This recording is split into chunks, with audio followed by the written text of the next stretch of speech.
Hi, this is Never Chain Productions, Never Chain the podcast. Your host, your co-host, my name is Jerry. I run the Never Chain YouTube, and my brother Vaughn Schneider _ the source. Yo, what's up? It's Schneider _ the source. What's going on? Schneider _ the source. That's a tongue twister right there, but we here. Yeah, I see we got the tank tops on. It's a little hot here. Y'all know it's summertime here in Jersey. All right, check this out, man. We got an interesting topic today, man. It's gonna be about self-deception. One way to look at self-deflection is you wanna put yourself in a situation. Say for example, you were taking a test, right? And this test was mad difficult, and you ended up cheating on the test, and you got a good grade for it, right? So cheating on the test gave you the positive result of getting an A+. And now, if you take that in and make that your reality and say, yo, I got an A+, and then you start to walk high with your chest up, with your ego up, saying that, yo, I did this, I did that, I accomplished that. That's not the reality. You're lying to yourself. Mhm. Your misbehavior, your mishaps is not positive because you didn't get that result because you have morals that was your reality, but you're convincing yourself that this is your result because you put in the work. So you gotta make sure that you check yourself when you are doing stuff like that. Yeah, that's that self-deception, man. You're lying to yourself. I mean, I cheated, but I never cheated and was like, yeah, I did this. This is all me. Nah, whenever I cheated, it was just like, I still don't know what I learned. I still don't know what I took.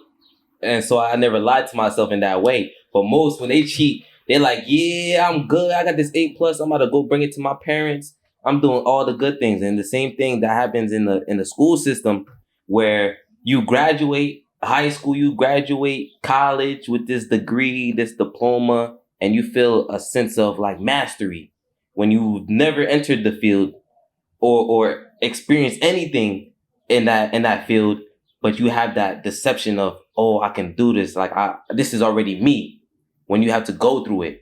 Yeah, so two things could happen. Yeah. Either some serious guilt gonna hit you, and then you're gonna force yourself out of character, or you can do what people normally say, I'm gonna fake it till I make it. Right? So it's the same as just for example, somebody just making some money, bro. It's all depending on like how you make the money, right? If you didn't make it in a positive way, you can convince yourself that, you know, I gotta do what I gotta do to feed my family. I gotta do what I gotta do, and in a way, you can play tricks with the mind and say that this is okay for the time being. When I get somewhere, I'm gonna change my ways. But what about if you stuck in that matrix and you keep doing the foul play, you keep deceiving people to get what you want, and you never get out of that? So now it becomes your matrix, it becomes your reality, and you can't escape. Yeah, that was an unconscious, cancerous ignorance, man. Nah, but you was in that type of field before, Yeah. that illegal game. So how was that for you, and how was that that deception? So I would say that deception, it could become your reality real quick. You feel me? So one way to look at it is the results, right? So the results is always going to show you the performance, Mhm. and how you view the result and the performance is going to determine your reactions, or the reactions, more so the outcome from those reactions. So if you are positively receiving cash flow, you're going to think, all right, I can keep this running. I'm doing something right, because when I receive the money, I'm doing something positive. Yeah, you feel good. So you forget all the things that you did that wasn't right to get the result. So you're only thinking about the outcome, and you convince yourself that whatever I had to do to make this money was the right way. My heart was in the right place, right? So that's why they say charge it to my head, not my heart. Yeah. Like, my heart is good, forget about it. But that's not the way to look at it. And I think we, get ourselves caught up in our own minds, and we're our worst own enemy, because my thoughts are as great as my opinions of that thought. So if I make that thought my reality, I'm offended by what you say about me now, because I've convinced myself that I'm doing something good. So the next person that's gonna tell me, you're not doing it the right way. Now I already believed it, that I'm doing it the right way. So when you say something, I'm gonna be offended. I'm gonna feel like I have to defend myself, because I've already made the lie, or I already made the misbehavior my reality. Mm-hmm. So I would get offended if someone tried to challenge my truth.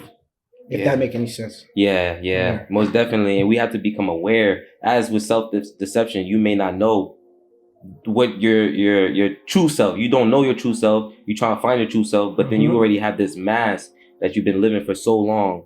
And it happens on social media. It happens in the streets where niggas in the hood, you know, they wear chains, they have this certain look, the deception of themselves, but then they go home and they're not the same person that they was outside.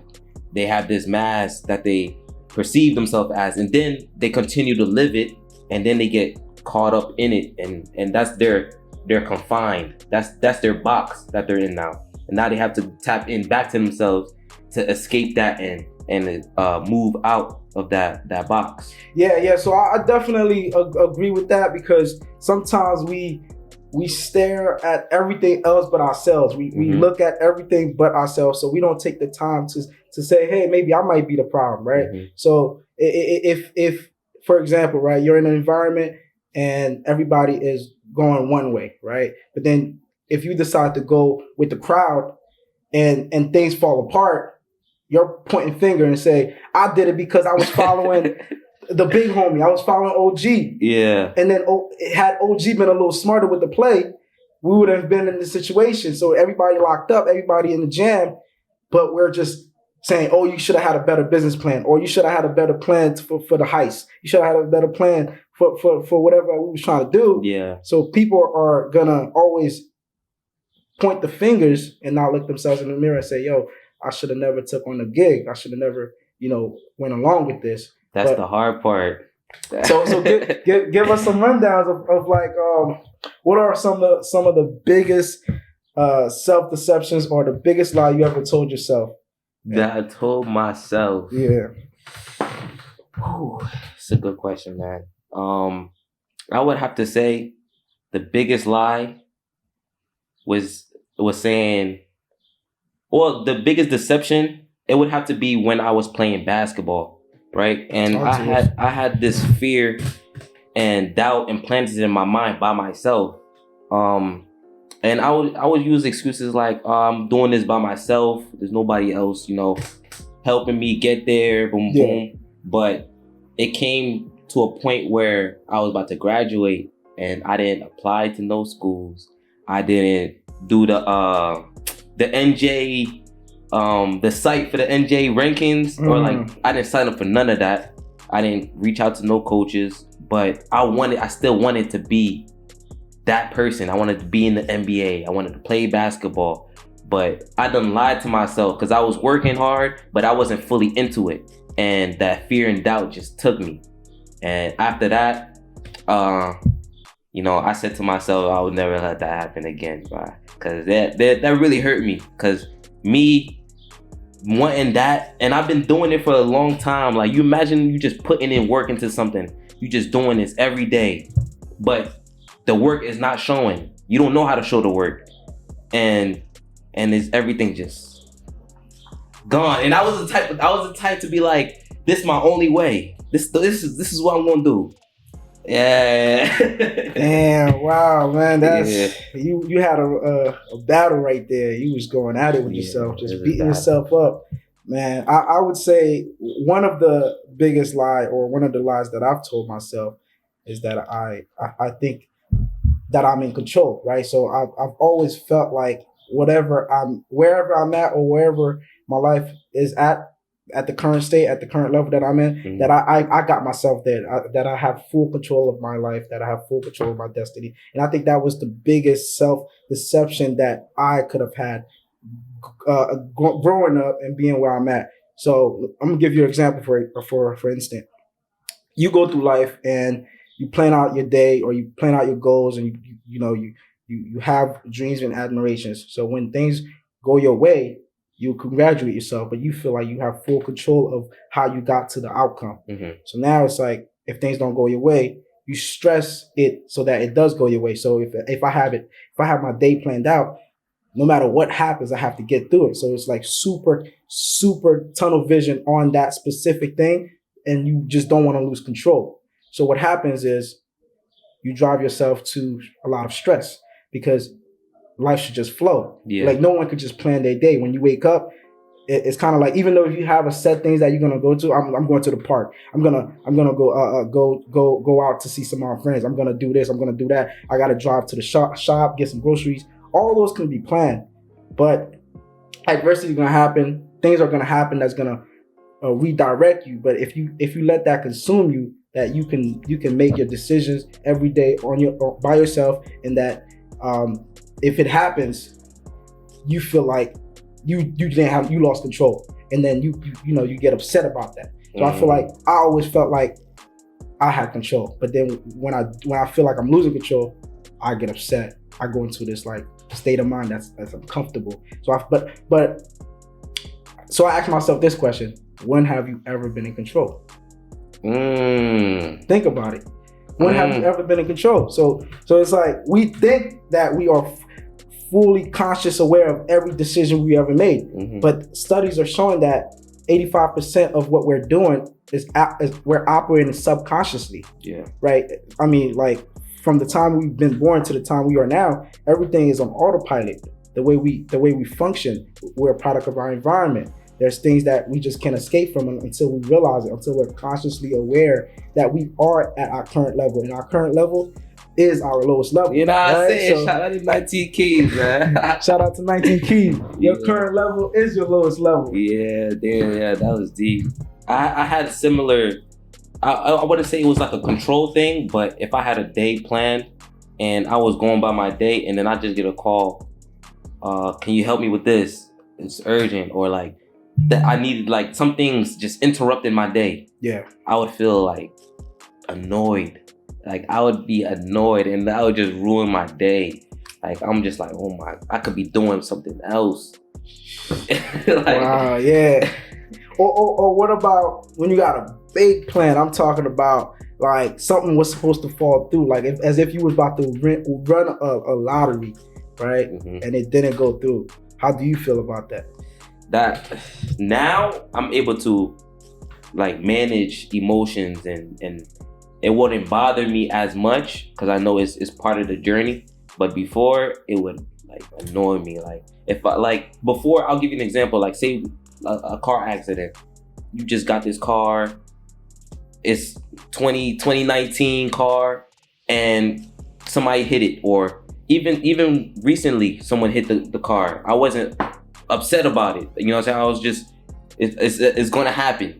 And it's a relatively new car, and you didn't see me screaming out at the person or anything, even though the person was aggressive, yelling. It wasn't my fault, nor did I let my emotions control me in that aspect. But I feel like the control that we have, it has to be right here, bro. And that's the only control we have, because in this world, bro, the freedom, like we all strive for freedom in this world. We all strive for heaven. On this earth, we want to get the nice, luxurious things, but we cannot have total control over this world, because we aren't the government. We aren't the whole world. We aren't the actions other people make. We can't control everything. So we only can control our mind and what we do with our body.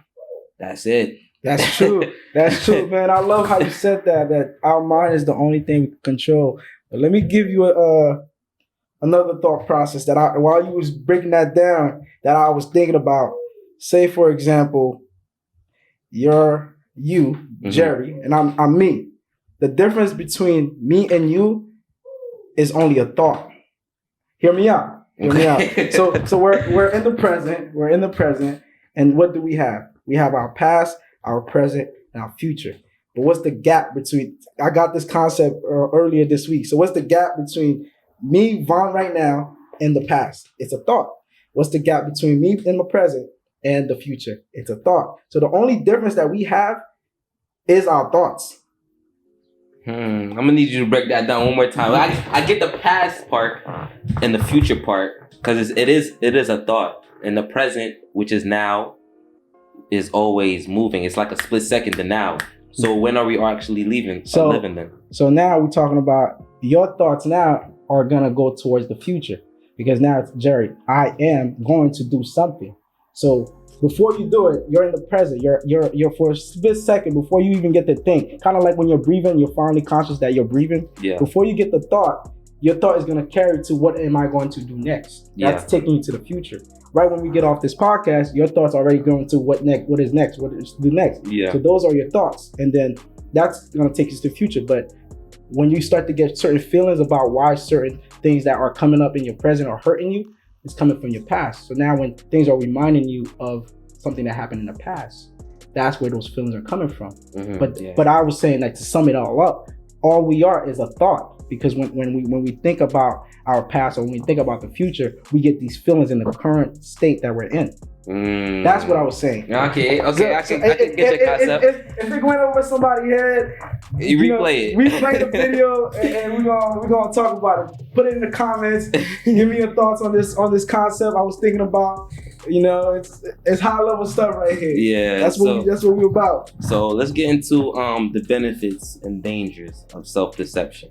Right? Let's touch up on the benefits first, because I feel like the benefits is important. I feel like it's very important, and I'm gonna break down why. Okay. So self-deception, right? Say if you wanted to achieve a certain goal, you had to be a certain person, right? You have to change the way you move. Say if you had a dream of becoming an astronaut, right? Let's give a better example. Let's say you wanted to do a business selling cars. So you have to become a salesperson, right? So now you have to put yourself in that salesperson life. You have to become his habits, his thinking, right? You put yourself in his shoes. So now you just kind of like self-deceive yourself, put on this mask that you are greater than what you are to become better. And as you do that, long term, you will become a better salesperson. But you have to remember that you are still you. Yo, that's actually. Yeah. I don't think a lot of people would take the word deception in such a positive light, because when you like self-reflect, deception is it's a darkness word, right? Mm-hmm. It's coming from a place of misbehavior, reflecting yourself in a con way. Like I'm thinking positive about myself when I'm not really that person. Mm-hmm. So the way you brought that up like that is very fascinating. And I don't think when people hear self deception that they do put it in that positive perspective. So that is a great way for you to break that down. Like I think a lot of people are gonna make a lot of people think about that. Yeah. And now that I thought about it, I think actors have to play some sort of a deception, mm-hmm. because they have to put themselves in a role, like whatever role that they're playing as a character. They're not that, and they have to work their way up to that character. Yeah. And it takes a lot of mental strength. It takes a lot of meditation, and it takes a lot of I said meditation already? Yeah. yeah. So it takes a lot of meditation, and I love how you broke that down. So, but for me, you're gonna have to go back and give me some time to think about some of the positives. But I also wanted to bring up some of the darkness or the negative to deception.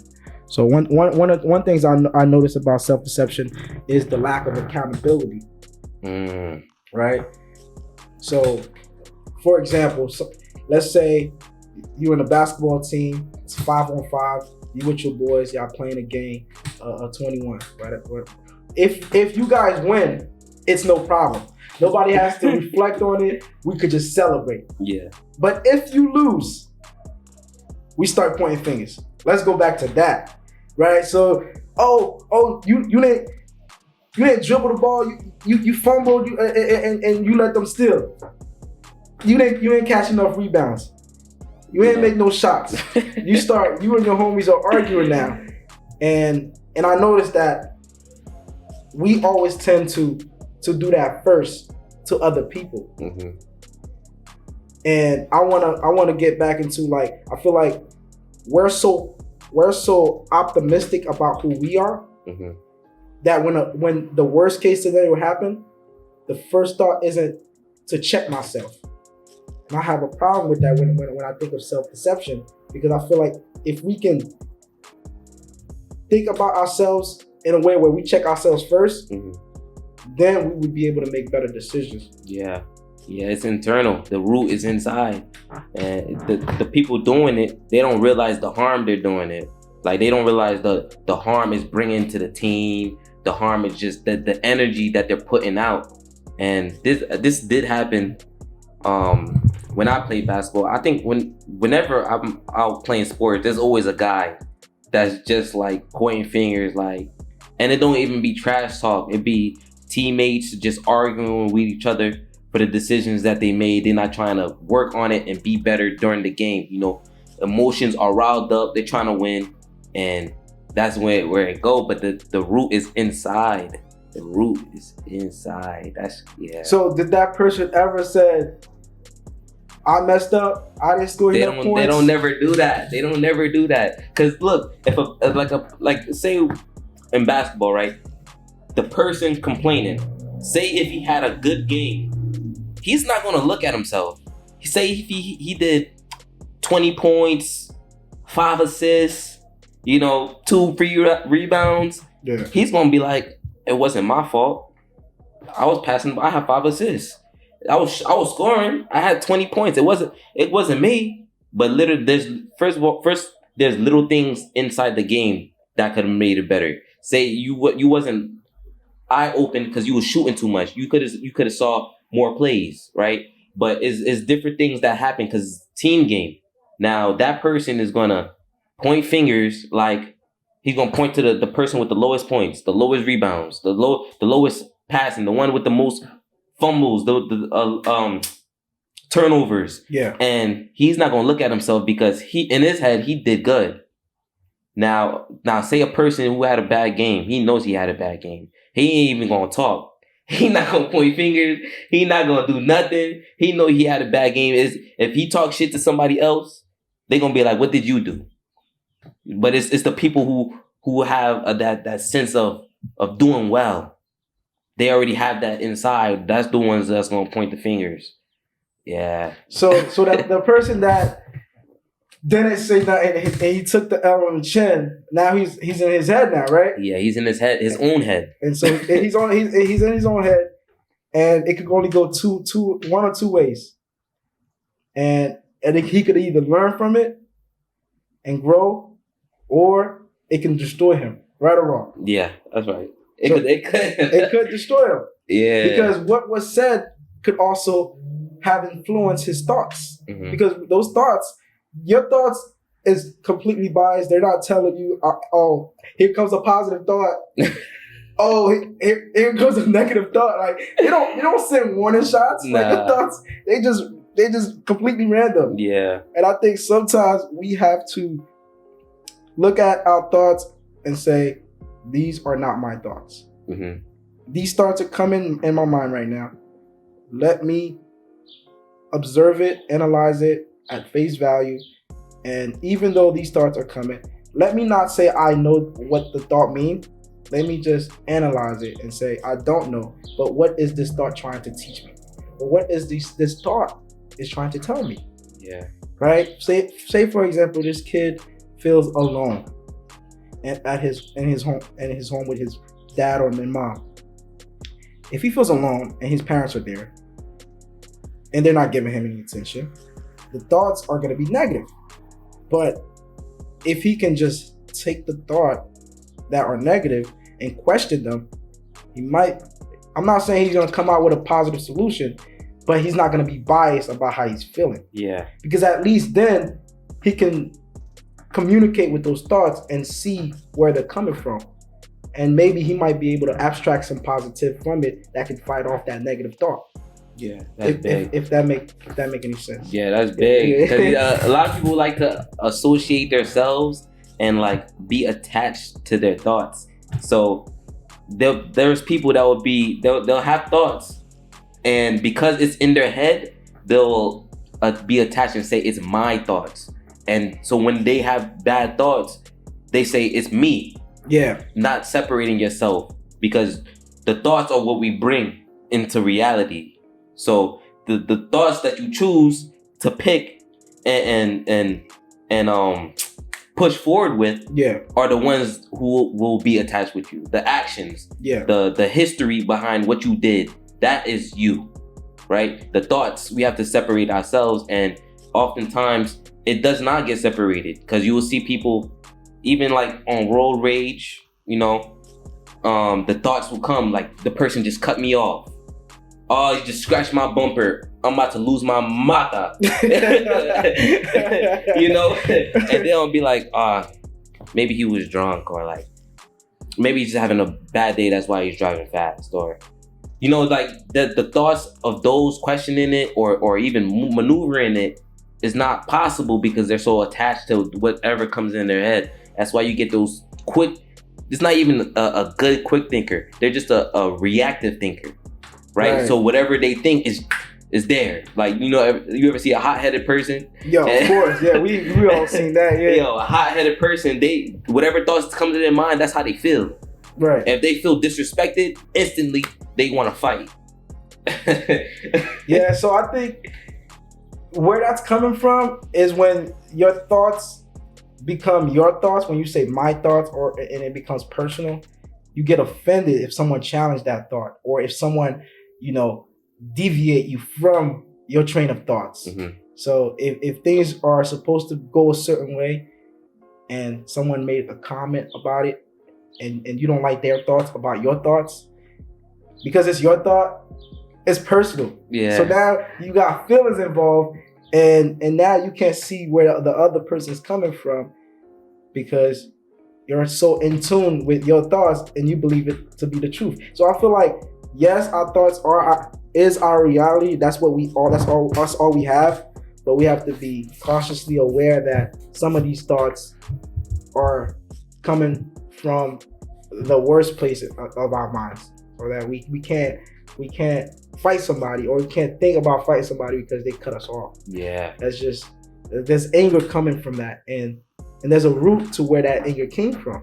You know, it could have been from an abusive household. It could have been a relationship. Mm-hmm. It could have been how others talk to you. It could have been a traumatic experience that you went through. That's where this anger is coming from. Yeah. So the minute somebody like tick you off, you feel like you need to show them, you know, not to mess with you, or you feel like you need to prove something. So there's a reason why, for if that person get cut off, that he is more in tune with his anger than trying to reason with the situation. Mm-hmm. And I think it starts not in the household, but it starts with our childhood.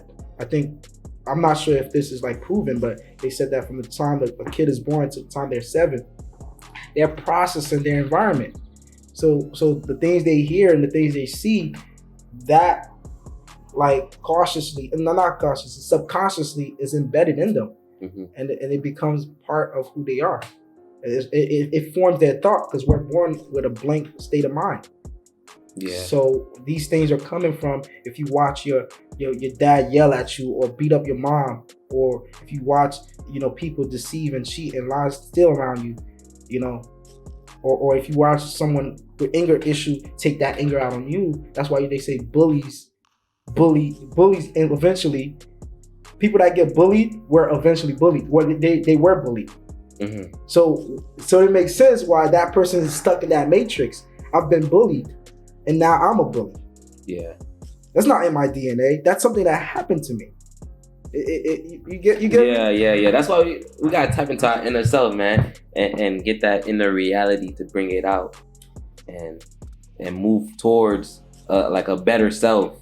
So yo, I mean, like, I know we're in the conversation. So when you say tap into your inner self, like, what do you do, like, to tap in? Me personally, I meditate and I'm in solitude. I know people like to pray. Yeah. But there's different types of prayers. All right, and back to where you were at, some of the meditations that you do, and then. Oh yeah. So the meditations, right? So I feel like there's a different there's different types of prayer, and the one prayer I really don't I wouldn't say that helps with that self-development is when you pray and you ask for things. And I'm not talking about saying thank you, I'm grateful. I'm talking about oh God, please give me this car. God, give me this house. I've been praying for so long. Please, God, give me this. This don't help you with yourself. I'm talking about meditation and solitude to where you tap into yourself and you reflect on your inner self. So you reflect on the actions that you did, how you spoke to people, the energy you brought to a room. When you start to reflect on these things, I feel like you get to know yourself better and you get to grow. Now, I do this in my house. I do this when I'm hiking. I'll just stop, meditate. I do it in Uber rides. Like I'm doing it constantly throughout my day, and because I have so much time. Most people, one thing I've realized is most people listen to music a lot, and music blocks out your mind. Music, when you listen to music so long, you just listening to the lyrics, and that's all you do. You in the shower, you listen to music. You cooking, you listen to music. You don't never hear your own thoughts. So you can meditate without just closing your eyes. You just thinking to yourself, but music often blocks that. Yeah. How you meditate? So that's very good. I like how you broke that down too. So one of the things I like to do is my meditation do consist of prayer, and I surrender to the Lord, right? So I ask God for peace and prosperity. I come with a humble heart, so I appreciate God for His grace and gratitude, and for the mercy that He gave me for the day just to be able to live. And I think part of the reason why I surrender to the Lord is because we go through life and we're so consumed by our self perspective that our ego take over sometimes, and we feel like, yo, I'm the shit, or I'm the guy, I'm the man. So we get big headed, and we need to level ourselves. And the way to level yourself is you need something to be vulnerable to. Especially you as a man, we carry a lot of testosterone. We're masculine and stuff like that. So it's hard to to be vulnerable to just anybody. Yeah. So in meditation, if you surrender to God, it's some sort of peace that you can get from there. Yeah. Because He knows your problems, He knows your hurt and your situations. So my meditation, I've learned to just be okay with being vulnerable with God, and in God I trust, right? Mm-hmm. And I do meditation. I listen to high frequency sounds. I meditate through that, and just changing my frequency. One thing about frequency is, think about it like a radio channel. If every channel has its own sound and music and information, because that's where the frequency coming from. Think about it like this: 97.1 won't ever know what 88.1 is playing, because they're on a different frequency. Yeah. So sometimes we gotta level ourselves and understand where our frequency is, and not try to bring ourselves to another frequency because we feel like we need to fit into a different room. If my information level is at the highest level, there's no reason why I need to tune down my channel to a lower level to try to understand or reason with that person. Yeah. If that make any sense. My brother, you speaking.